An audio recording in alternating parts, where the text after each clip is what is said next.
Hello friends, कैसे हैं आप लोग? अच्छे होंगे। प्रीवियस लेक्चर में हम इंडस वैली सिविलाइजेशन की बात कर रहे थे। उसमें जो टॉपिक्स हमने देख लिए थे कि कौन कौन से स्थल के उत्खनन के दौरान स्थलों का पता चला और क्या क्या साक्ष्य वहाँ से मिले थे।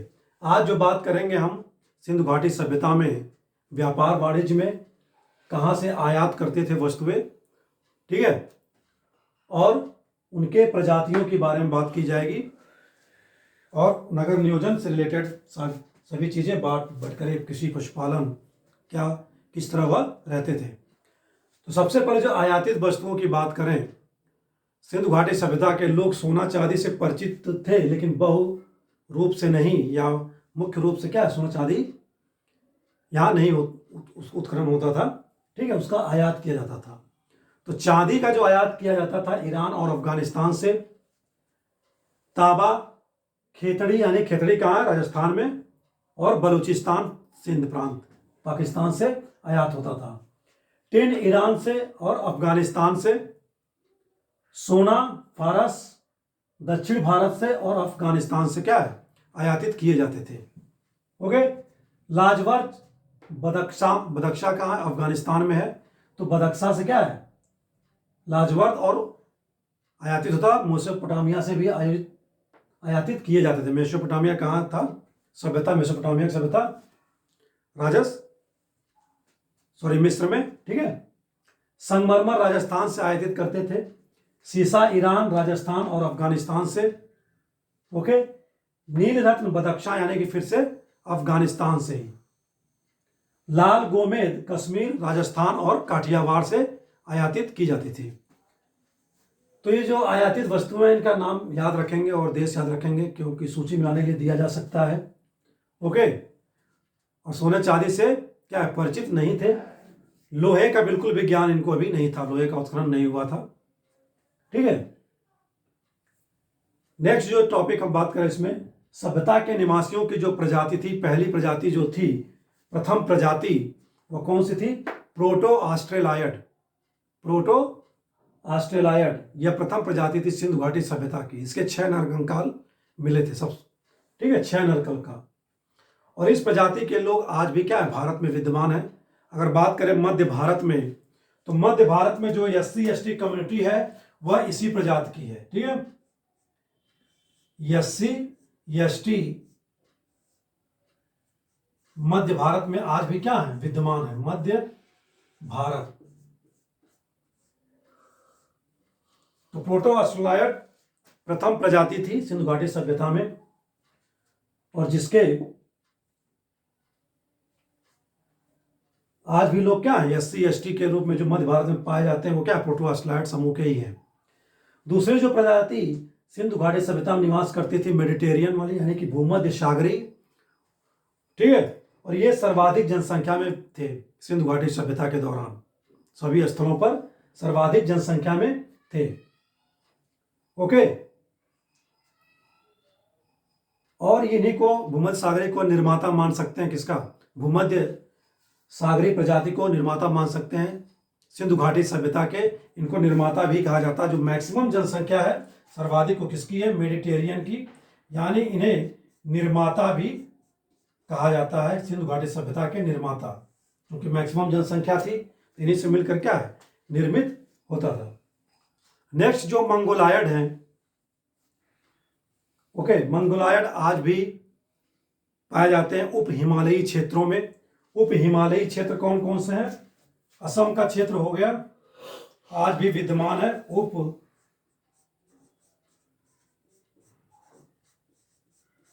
उप हिमालयी क्षेत्र। उप हिमालयी क्षेत्र में बात करें, आज कहां विद्यमान है? असम, ठीक है। और जो भारत म्यांमार बॉर्डर पर है स्टेट्स, उसमें भी क्या है? मंगोलायड प्रजाति के लोग आज भी पाए जाते हैं। चौथी जो प्रजाति है अल्पाइन। अल्पाइन सिंधु घाटी सभ्यता में निवास करते थे। तो अल्पाइन जो हैं आज मेनली जो भारत में पाए जाते हैं, जैसे गुजरात में, कर्नाटक में, उत्तर प्रदेश में, ठीक है, ये जो उत्तरी क्षेत्र में है, अल्पाइन प्रजाति के लोग आज भी क्या है? निवास करते हैं। तो जो सर्वाधिक जनसंख्या बात कर रहे हैं भूमध्य सागरीय, यह साउथ या दक्षिण भारत में भी क्या आज पाए जाते हैं। ऐसा माना जाता है जब आर्यों का आक्रमण हुआ तो क्या हुआ, भूमध्य सागरीय लोग साउथ की तरफ चले गए, इसलिए साउथ के में आज क्या है, दक्षिण भारत में भूमध्य सागरीय प्रजाति के लोग निवास करते हैं या पाए जाते हैं। ये तो बात हो गई सभ्यता के निवासियों प्रजातियों की बात की जाए, 4 प्रजातियां थी, याद रखेंगे, प्रोटो ऑस्ट्रेलाइड, भूमध्य सागरीय, मंगोलाइड और अल्पाइन। ठीक है, अल्पाइन गुजरात, कर्नाटक और भी क्षेत्रों में। ठीक है, अब बात करेंगे हम सिंधु सभ्यता के नगर नियोजन से रिलेटेड, कृषि, पशुपालन, व्यापार, वाणिज्य, उद्योग धंधों की, सामाजिक स्थिति की, संस्कृति की, मनोरंजन क्या था, उनके साधन। ओके, तो अगर हम नगर नियोजन की बात करें तो नगर नियोजन कैसा था, नगर कैसे बसाए गए थे सिंधु घाटी सभ्यता में।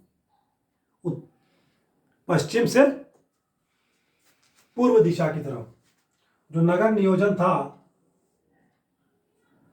ईस्ट टू वेस्ट था। ठीक है, यानी पश्चिम से पूर्व की दिशा में, और पश्चिमी टीले पर जो रहता था या पश्चिमी टीला जो होता था वो ऊंचाई पर होता था। ओके, जहां शासक वर्ग रहता था, यानी कि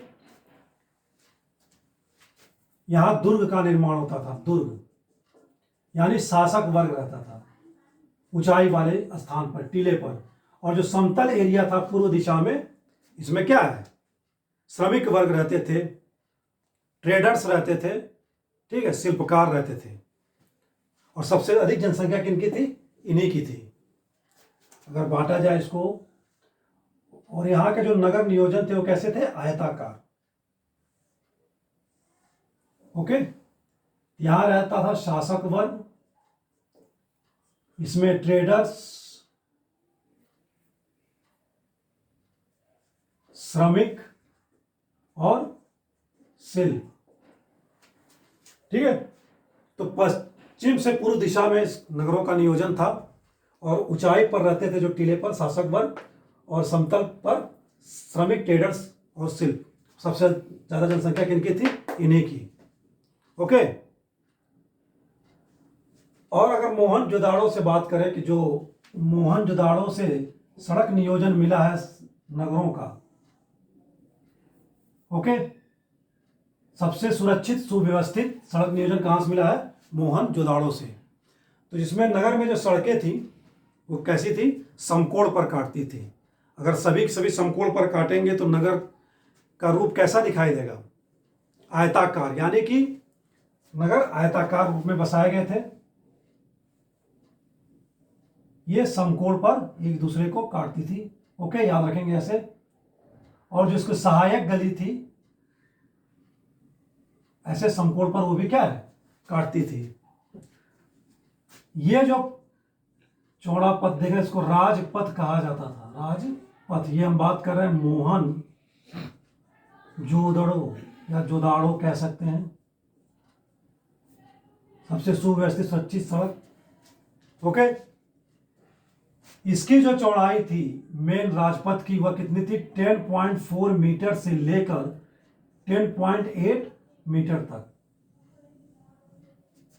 ठीक है, मुख्य सड़क जो राजपथ था, और जो उससे लगी हुई सहायक सड़क थी उसकी चौड़ाई क्या थी, 3.6 मीटर, 3.6 मीटर। और ये हो गई जो नगर में गलियां हैं, इनकी चौड़ाई कितनी रखी गई थी, 1.2 से 2.2 मीटर तक, यानी 1.2 से 2.2 मीटर तक। ठीक है, तो ये जो सड़कों का निर्माण किया गया था हवा के बहाव को देखकर भी किया गया था, ताकि नगर क्या रहे, स्वच्छ रहे, हवा भी क्या स्वच्छ प्राप्त हो। समकोण पर काटती थी सड़कें, याद रखेंगे, राजपथ चौड़ी सड़क होती थी, उससे लगी हुई सहायक सड़क थोड़ी चौड़ी होती थी, और गली जो होते थे वो क्या थे, उससे थोड़े से कम चौड़े होते थे। ये मोहनजोदाड़ो का सुव्यवस्थित सड़क नियोजन है। ठीक है, ये तो बात हो गई हमारी नगर नियोजन से रिलेटेड फैक्ट्स। और इसमें जो घरों में ईंट का प्रयोग होता था, ईंट का भट्ठे से पकाई हुई ईंटों का प्रयोग होता था, ठीक है। और इसमें जो इनका डायमेंशन था 1.2.4, यानी कि इस अनुपात में लंबाई चौड़ाई और ऊंचाई के अनुपात में ईंटें मिलती हैं इसमें, ओके। और प्रत्येक घरों में बात करें, अगर यह घर है, ये मुख्य सड़क है, ये सहायक गलियां हैं, सहायक सड़क के घर है। अगर इसके बीच में घर है तो यहाँ पर एक कोने में क्या होता था, कुआं, यानी कि पानी की पूरी व्यवस्था थी ताकि कमी ना हो। और एक कोने में रसोई, किचन जिसे कह सकते हैं, किचन, ठीक है। और गंदा पानी एक कोने से निकलता था और इससे एक नाली जोड़ी जाती थी, जो बाहर कहीं के एक टैंक बनाया जाता था जल संरक्षण का। सारे घरों के पानी एक दूसरे से नालियां जुड़ी थी और वो एक बाहर जाकर क्या है, गंदे पानी एक टैंक में सुरक्षित स्टोर कर लिया जाता था, यानी कि स्वच्छता का भी ध्यान रखा जाता था, ठीक है। ये तो बात हो गई इसके नगर नियोजन की। अगली जो बात करें, कृषि अर्थव्यवस्था का मुख्य साधन कृषि था, ठीक है। सिंधु घाटी सभ्यता में कृषि क्या थी, अधिशेष उत्पादन में थी, सरप्लस प्रोडक्शन में थी, ठीक है। मतलब अधिशेष उत्पादन हो रहा कहां, सिंधु घाटी सभ्यता में। सिर्फ व्यापार वाणिज्य यहां होता था। पिछले लेक्चर में बात की थी हमने कृषि से रिलेटेड। प्राचीनतम साक्ष्य जो मिला था 7000 BC पहले, कहां से, मेहरगढ़। और उसके बाद कालीबंगा से मिला था 5000 BC का, जहां से जुते हुए खेत के भी साक्ष्य मिले थे, 5000 BC कालीबंगा का, ठीक है। लोथल से हमने बात की थी, बीज बोने का यंत्र मिला था, बीज बोने का यंत्र। ये सब किसी से रिलेटेड फैक्ट्स हैं। हड़प्पा में जो सिंचाई की जाती थी खेती में, वह किससे, तालाब, नाली और नहर से नहीं होती थी। किससे होती थी हड़प्पा में सिंचाई, सीधे नदियों से होती थी। नदी जल से क्या सिंचाई की जाती थी, ओके। और कृषि में खाद का बिल्कुल भी प्रयोग नहीं था सिंधु घाटी सभ्यता में, ठीक है। फर्टिलाइजर का यूज नहीं किया जाता था। याद रखेंगे 2 आयातित फसलें हैं भारत में सिंधु घाटी सभ्यता के समय। कौन कौन, पहला और दूसरी बात करें तो पहले नंबर पर गेहूं भी आयात किया गया है, और जौ भी। तो जौ कहां से आयात किया गया, जौ मिस्र से, ठीक है, जौ मिस्र से। और गेहूं का आयात अफगानिस्तान से किया गया है, ठीक है, अफगानिस्तान से। और इसकी 2 वैरायटियां थी, प्रजाति थी। कौन सा, आज भी पढ़ता हूं, ट्रिटिकम। 2 प्रजातियां थी गेहूं की, ट्रिटिकम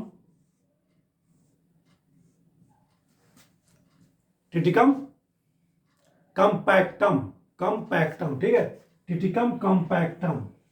ये 2 प्रजातियां सिंधु घाटी सभ्यता में बोई जाती थी। और दूसरा कौन सा है, ट्रिटिकम कोरिकम। कोरिकम कौन सा था, बौनी प्रजाति थी, यानी कि ड्वार्फ, ठीक है। ये 2 प्रजातियां गेहूं की बोई जाती थी। और भी साक्ष्य मिले थे, हमने बात की थी, जैसे लोथल और रंगपुर से चावल के साक्ष्य मिले थे कृषि का। रंगपुर से धान की भूसी मिली थी, ठीक है। पिछले लेक्चर में बात की हमने कालीबंगा से चना और सरसों के साक्ष्य प्राप्त हुए थे, और मेहरगढ़ से कपास की खेती के साक्ष्य भी प्राप्त हुए थे। और बात की क्या, मिट्टी का हल का प्रतिरूप जो मिला था बनावली से, ओके। ये सब बातें कृषि से रिलेटेड हैं। अगर हम अन्न की बात करें तो कौन कौन से अन्न थे सिंधु घाटी सभ्यता में उगाए जाते थे, 2 तो यही हो गए, गेहूं और जौ। खजूर भी था सिंधु घाटी सभ्यता में, ठीक है, खजूर, मटर, सरसों, ठीक है। चावल की बात हमने की, चावल, खजूर, मटर, सरसों और चावल। तरबूज और राई, तरबूज भी प्राप्त हुआ है, तरबूज और राई, इन सब की खेती क्या है, सिंधु घाटी सभ्यता में होती थी। ठीक है। कपास की बात की हमने, मेहरगढ़ में वाणिज्यिक फसल कपास की। ओके, मैसेज कर दीजिए, मैसेज कर दीजिए, पॉज करिए। Sorry for disturbance. नेक्स्ट जो बात करेंगे हम सिंधु घाटी सभ्यता में पशुपालन से रिलेटेड, कृषि का हमने देख लिया। अभी जो बात करें पशुपालन, तो पशुओं में कौन कौन से पशुओं का साक्ष्य मिला सिंधु घाटी सभ्यता से? गाय का नहीं मिला है। गाय थी या नहीं थी, इसका साक्ष्य क्या है, सिंधु घाटी सभ्यता में प्राप्त नहीं होता हमें। ओके, गाय का जो साक्ष्य है वो प्राप्त नहीं होता। लेकिन एक पुरातत्वविद हैं, क्या, एस राव, ठीक है, उनका मानना है, एस राव साहब का, कि 2 मूर्तियां मिली हैं सिर्फ। कहां से? लोथल से। याद रखेंगे, गाय की जो 2 मूर्तियां हैं, गाय की 2 मूर्तियां कहां से मिली हैं? लोथल से, ऐसा उनका मानना है, या उनको मिली होंगी। लेकिन ओवरऑल देखा जाए पूरे सिंधु घाटी सभ्यता में जो 40 स्थल थे स्वतंत्रता से पहले खोजे गए थे या बाद में भी खोजे गए, उसमें क्या है, गाय का कहीं भी मेंशन या साक्ष्य प्राप्त नहीं होता। ओके। दूसरा बात करें पशु की, घोड़ा। हालांकि घोड़े के अस्थि पंजर कुछ दो तीन जगहों से प्राप्त हुए हैं। कौन कौन से? सुरकोटदा, कल प्रीवियस लेक्चर में बात की थी हमने, सुरकोटदा, सुतकांगे डोर, सुतकांगे डोर कहां? पाकिस्तान में, सुरकोटदा गुजरात में, ठीक है। और एक जगह से और प्राप्त हुई है।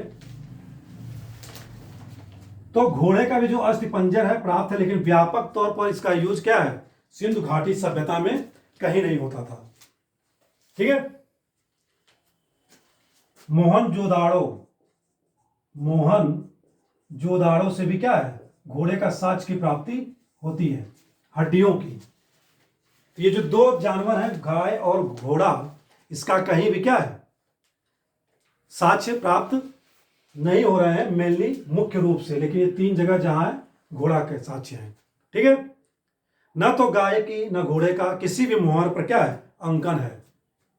लेकिन जो शिव प्रतिमा मिली थी मोहनजोदाड़ो से, उस पर क्या है, कुछ जानवरों की प्रतिमाएं अंकित थी भगवान शिव के साथ। शिव का ही मान लें, किसका किसका, हाथी, गैंडा, बाघ, ठीक है, भैंसा, सिंह, इनके सारे साक्ष्य या अंकन है शिव प्रतिमा पर। और ये शिव प्रतिमा कहां से प्राप्त हुई थी? स्थल किस साक्ष्य से? मोहनजोदाड़ो से। ओके, ये तो बात हो गई हमारे पशुपालन से रिलेटेड। कुत्ते को भी कई जगह क्या दफनाया गया था, हमने बात की थी पंजाब रोपड़ में, कि मनुष्य के साथ कुत्ते को भी क्या है, दफनाया गया था। नेक्स्ट जो बात करें सिंधु घाटी सभ्यता, इंडस वैली सिविलाइजेशन का, क्या, वाह्य व्यापार। एक तो वाह्य व्यापार हो गया और एक आंतरिक उद्योगों हो गए जो इंटरनल है। तो वाह्य व्यापार किन किन देशों के साथ था? जो सभ्यता उसमें विकसित हुई थी मिस्र में, मेसोपोटामिया,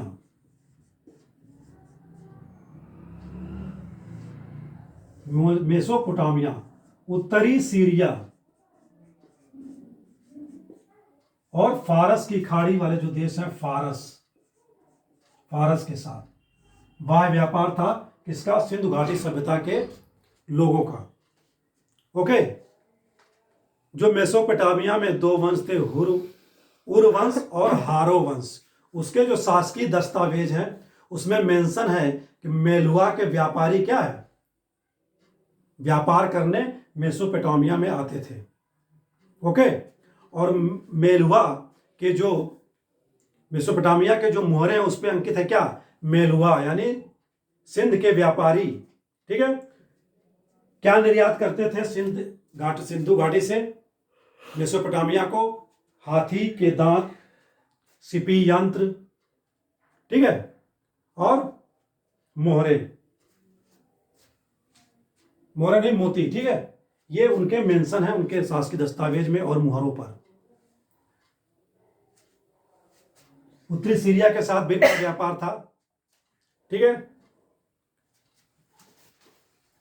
लोथल से भी मम्मी निर्माण का कारखाना मिला, मम्मी निर्माण होता था लोथल में। और जो उस समय क्या था, मम्मी निर्माण कहाँ होता था, मिस्र में, मेसोपोटामिया के। ये भी सब साक्ष्य हैं क्या, वाय व्यापार से, यानी व्यापार करने जाते होंगे, देखते होंगे मम्मीज कैसे बनती हैं।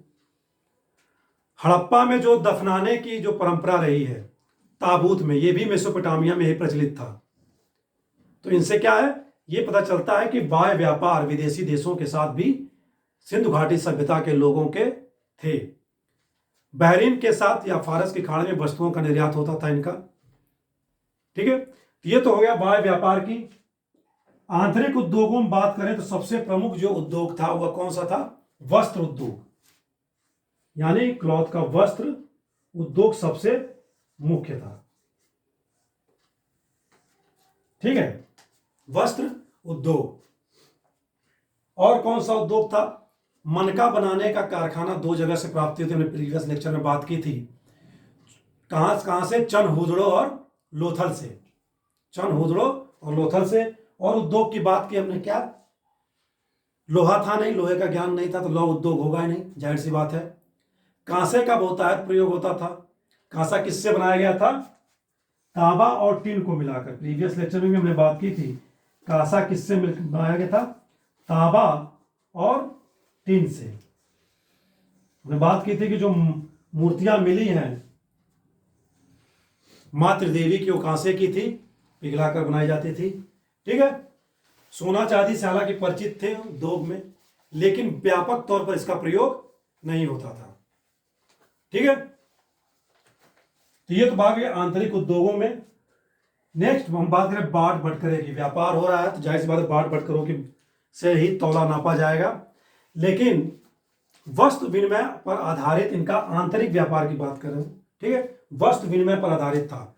जैसे अगर दो स्थल हैं, दो गांव हैं, अगर यहाँ टमाटर बहुतायत मात्रा में हो रहा है, हालांकि टमाटर सिंधु घाटी सभ्यता में नहीं है, एग्जाम्पल ले लेते हैं हम। ठीक है, यहाँ मटर हो रहा है, यहाँ पर मटर नहीं हो रहा है, यहाँ टमाटर हो रहा है। तो क्या होता था, वस्तु विनिमय मतलब वस्तुओं का एक दूसरे से आदान प्रदान के आधार पर क्या है, इनका कामकाज चलता था या व्यापार होते थे या इनकी जरूरतें पूरी होती थी। इस गांव को टमाटर दे दिया और इस गांव से मटर आ गया। ओके, ये हो गया वस्तु विनिमय के आधार पर। नेक्स्ट, वस्तु विनिमय कैसे होती थी बाट बटकरे के। अगर हमको बहुमूल्य वस्तुओं का क्या लेन देन करना है, तौलना है, तो एक बाट बनाया गया था 13.6 ग्राम का। यह मैक्सिमम था बहुमूल्य वस्तुओं को तौलने के लिए। बहुमूल्य वस्तुओं में खनिज आएंगे, रत्न आएंगे, ठीक है, ये बहुमूल्य वस्तुओं के लिए था 13.6। और किसी वस्तु को गिन कर बेचना हो उनके लिए भी क्या था, उनको कैसे करते थे, गिनते थे 16 के मल्टीपल में, यानी कि 16 के गुणक में, 16 के गुणक में गिन कर बेचना है, यानी 16 गुणक, 16 इंटू 1 16, ठीक है, 2 से मल्टीप्लिकेशन करेंगे 32, 48 64। इसके मल्टीप्लिकेशन में, 16 के मल्टीप्लिकेशन में क्या है, गिनकर वस्तुओं को बेचा जाता था सिंधु घाटी सभ्यता में। नंबर दशमलव प्रणाली से जाहिर सी बात है परिचित थे, तभी 13.6 ग्राम के क्या है बाट बनाए गए थे। ओके, और मोहन जोदाड़ो से एक स्केल मिला है, किसका, सीप का, सीप का स्केल।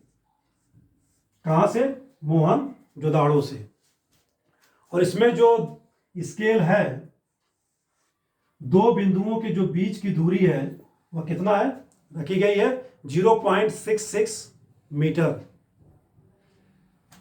ठीक है, तो दो बिंदुओं के बीच की दूरी जो है 0.66 मीटर नापी गई पुरातत्वविदों द्वारा, जो ये दूरी रखी गई है। इसका मतलब नंबर और दशमलव प्रणाली से क्या थे, भली भांति परिचित थे सिंधु घाटी सभ्यता के लोग।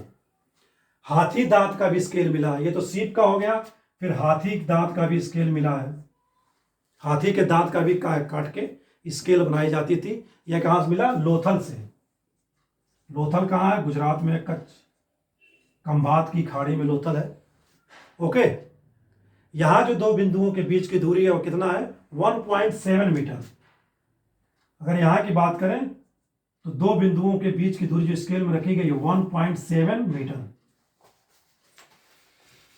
ओके, और जो इनके आकार थे मुहरों की सिंधु घाटी सभ्यता में, वो शंख के आकार के थे और घनाकार थे, क्यूबिक थे।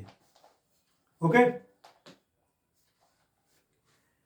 और बहुत बड़ी वस्तुओं को अगर मापना हो तो एक हाथ से नापते थे, यानी कि 52 सेंटीमीटर, या फुट के हिसाब से मापा जाता था 37.6 मीटर। ये तो बात हो गई हमारे किसकी, बांट बटकरे से रिलेटेड। फुट का भी प्रयोग होता था और एक हाथ का भी। सामाजिक स्थिति कैसी थी सिंधु घाटी सभ्यता में, दो वर्ग थे सिंधु घाटी सभ्यता में। एक उच्च वर्ग, जब भी हमने बात की नगर नियोजन की, एक था उच्च वर्ग यानी जो शासक वर्ग था, जो पश्चिमी टीले पर रहता था, और एक था निम्न वर्ग, जो क्या है, समतल मैदान में रहता था। ठीक है, अभिजात वर्ग यानी कि उच्च वर्ग, शासक वर्ग पश्चिमी टीले पर रहता था, ऊपरी शहर में रहता था जिसको कह सकते हैं, और निचले शहर में कौन रहता था, निम्न वर्ग के लोग, श्रमिक, ट्रेडर्स, व्यापारी, मजदूर, ये सारे लोग। ठीक है, मातृ देवी की सबसे ज्यादा स्मृतियां क्या है, मुहरे के या मूर्तियां कह लें, मातृ देवी की और स्त्रियों की क्या है, सबसे ज्यादा अंकन मुहरों पर है। इससे क्या पता चलता है कि जो सिंधु घाटी की सभ्यता थी आज की अपेक्षा, जैसे पितृसत्तात्मक समाज है, ऐसा माना जाता है कि उसमें क्या रहा होगा, मातृसत्तात्मक समाज रहा होगा। ओके, ये तो बात हो गई हमारे किसी सामाजिक स्थिति। कल्चर की बात करें यानी कि संस्कृति की उनकी, तो संस्कृति का पता चलता है उनके मुहरों से। मुहर पर क्या है, उनके कल्चर में एक श्रृंगी पशु था जिसको एक सिंह था, कुबड़दार बैल भी है जिसका कुबड़दार बैल, कुबड़ निकला हुआ। लिपि जो लिखी जाती थी, वह लिपि जो लिखी जाती थी दाएं से बाएं, दाएं से बाएं। और यह लिपि कैसी थी, भाव चित्रात्मक, पढ़ी नहीं गई है आज तक। क्या थी, भाव चित्रात्मक थी, चित्रों के माध्यम से इसको व्यक्त किया गया है। भाव चित्रात्मक है, जो सिंधु घाटी सभ्यता के कितने भी लेख हैं पढ़े नहीं जा सके हैं आज तक। पढ़े जाते तो काफी चीजें क्या क्लियर हो जाती। ओके, और संस्कृति की बात करें, संस्कृति में क्या आता है, दाह संस्कार, या उसको हम बात करें जब मनुष्य मर जाता है उसकी अंत्येष्टि। अंत्येष्टि, अंत्येष्टि 3 प्रकार से की जाती थी। पहला, एक तो पूर्ण समाधिकरण कर दिया जाए, समाधि दे दी जाए, गाड़ दिया जाए ताबूत उबूत के साथ। से हड़प्पा में मिला है, मेसोपोटामिया में आर और यच अंकन है हड़प्पा में ताबूतों पर, आर और यच अंग्रेजी वर्ड। ठीक है, एक तो पूर्ण समाधिकरण हो गया, दूसरा हो गया आंशिक समाधिकरण, ताबूत न डाल करके सीधे मनुष्य को गड्ढा खोद के उसमें दफन कर दिया जाए, दफना दिया जाए, आंशिक। और तीसरा जो आज पूरे भारत में प्रचलित है हिंदू धर्म में, दाह संस्कार। ये तीनों प्रणालियां सिंधु घाटी सभ्यता में पाई जाती हैं। दाह संस्कार का प्रमाण जो मिलता है वह कहां से मिलता है, मोहनजोदाड़ो और सुरकोटदा से। मोहनजोदाड़ो और सुरकोटदा से। दाह में मतलब जला देना शरीर को। पूरे भारत में आज मंदिर ही मंदिर देखने को मिल रहे हैं, लेटेस्ट अयोध्या मंदिर, लेकिन सिंधु घाटी सभ्यता में आपको कहीं भी किसी भी स्थल से मंदिर के प्रमाण नहीं मिले हैं। हालांकि शिवलिंग कहीं कहीं मिला है, लेकिन मंदिर के प्रमाण नहीं मिले। जबकि वहीं उसके जो समानांतर सभ्यता थी मेसोपोटामिया, मिस्र में, वहां मंदिरों के प्रमाण मिले हैं। याद रखेंगे इस फैक्ट को, ठीक है। तो मंदिर के प्रमाण कहीं भी नहीं है। नेक्स्ट, मनोरंजन का क्या साधन था? खेती करने के बाद खाली बैठ के मनोरंजन भी करना होगा, एंटरटेनमेंट। तो एंटरटेनमेंट की क्या व्यवस्था थी? शतरंज, शतरंज के साक्ष्य प्राप्त हुए हैं। पासा खेल प्रचलित था। पासा यानी घनाकार क्यूबिक। इसमें जो एक जगह पासा मिला है, एक के पीछे 3 अंक डिनोट है और 3 के पीछे 6 अंक डिनोट है पासा में, ठीक है। प्रीवियस लेक्चर में बात की थी हमने, हड़प्पा से एक गाड़ी मिली थी तांबे की 5.08 माप की, हड़प्पा से। ऐसा माना जाता है कि बच्चों के खेलने का क्या था? उपकरण था। शतरंज का जो साक्ष्य मिला वो कहां से मिला है? लोथल से। कहां से? लोथल, ठीक है। और पासे की बात हो गई। पासा 2 जगह से मिला है, हड़प्पा और मोहनजोदाड़ो। तो हड़प्पा बात करें प्लस मोहनजोदाड़ो, इन दोनों जगह से पासे के खेल का साक्ष्य मिला है। और जो मोहनजोदाड़ो है वहां पर जो पासा मिला है वो क्या है? उसमें 6 अंक है, ठीक है, 6 अंक। मिट्टी व कांसे का घनाकार पासा है यहाँ पर। कहां पर? मोहनजोदाड़ो में। मिट्टी का भी है और कांसे का भी है, घनाकार है, क्यूबिक है। गोटियां मिली हैं। किनकी गोटियां? क्या खेलते थे ये लोग गोटियों से? बैल, कुत्ता, घोड़ा जो इनके परिचय में थे उनकी गोटियां बनाई गई हैं। इन गोटियों से कोई खेल खेला जाता रहा होगा, ये मनोरंजन के साधन थे उनकी। तो ये गोटियां कहां से मिली हैं? लोथल से ही। गोटियां किसका? बैल, घोड़ा, हाथी, इसकी गोटियां प्राप्त हुई हैं, ठीक है। एक गाड़ी का आकार मिला है चनहुदड़ो से, जिसके चालक में के हाथ में क्या है? चाबुक है। याद रखेंगे, गाड़ी का जो आकार मिला है जिसके चालक के हाथ में चाबुक है वह कहां से प्राप्त हुआ? चनहुदड़ो। चनहुदड़ो इसमें पाकिस्तान में है, ओके। ये तो बात हो गई इनके मनोरंजन से रिलेटेड फैक्ट्स की। नेक्स्ट जो बात करेंगे उद्योग तो हो ही गया, ठीक है, उद्योग की बात कर ली हमने। तो आज के लेक्चर में इतना ही रखेंगे। सिंधु घाटी सभ्यता से रिलेटेड कल बात करेंगे इसके ह्रास की, कैसे समाप्त हुआ सिंधु घाटी सभ्यता और आगे वैदिक युग, वैदिक युग या ताम्रपाषाणिक काल, ठीक है। आज का इतना ही। नमस्कार, thanks for watching the video.